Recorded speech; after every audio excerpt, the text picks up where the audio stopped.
Kasalanan po yung mawala ng pag-asa. Kasalanan yung mag-give up.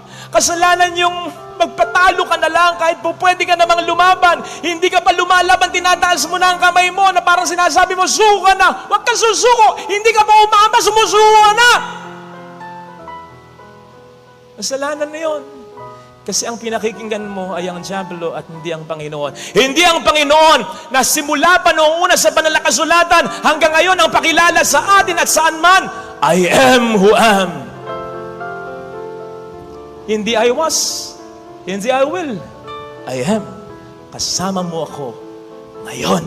So pag sinabi niyang I am this, I am that, hindi niya dinidina yung problema, ha? Hindi niya sinasabing magiging madali. Tama na magiging mahirap. Pero nandun ang assurance, kumapit ka lang, magiging maayos ang lahat.